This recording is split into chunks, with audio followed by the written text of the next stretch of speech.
The flames at this Atlantic Avenue building are out, but neighbor Kimberly Houle won't forget what she saw.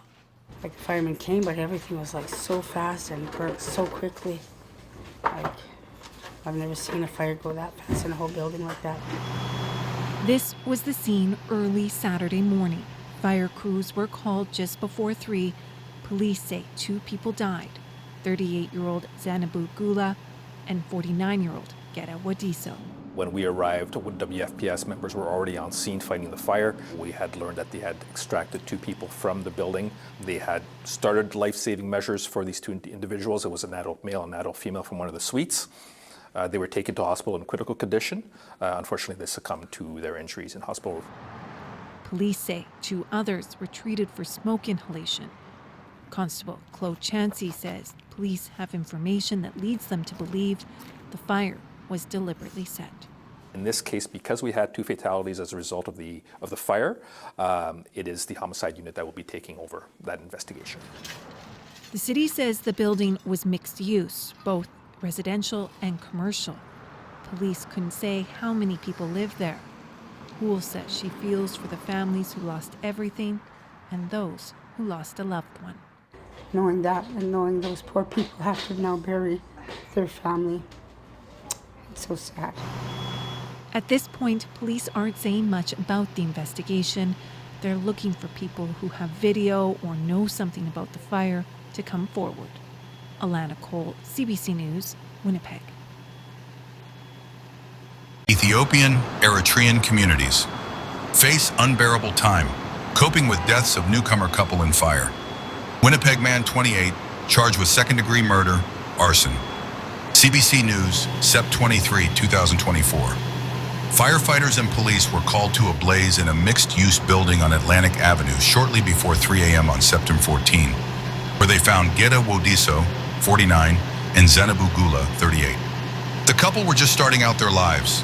There's no explanation for it. It shouldn't have happened, said a statement on the Ethiopian Society of Winnipeg's Facebook page. Grief numbs our body, breaks our heart, and drains our veins. It's a tragic loss that's being felt within a community as a whole. Firefighters and police were called to a 3-story building on Atlantic Avenue shortly before 3 a.m. on September 14, where they found Geda Wodisso, 49, and Zenabu Gula, 38.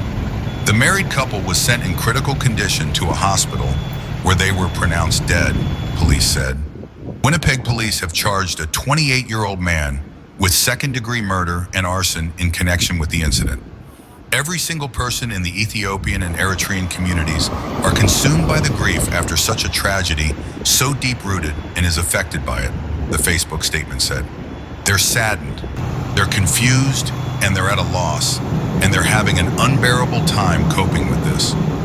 3 taken to hospital, 2 in critical condition after early morning fire in North Winnipeg.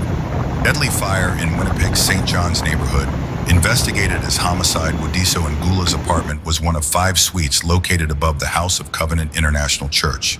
Pastor Johannes Ngida told CBC News. The church owns the suites, he said. The church. Ngida estimated the couple had lived there for around 6 to 7 months after arriving from Ethiopia. Other members of their family also live in Winnipeg, he said.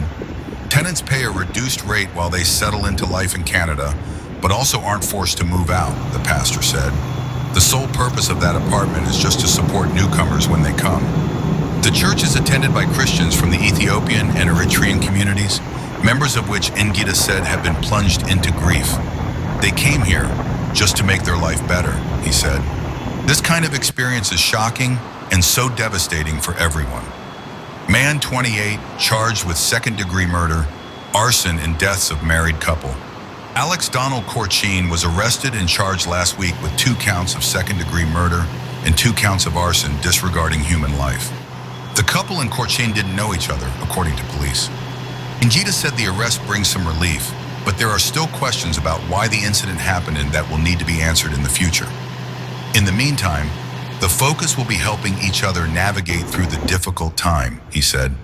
We don't have any other options other than just supporting one another, and to support especially the immediate family.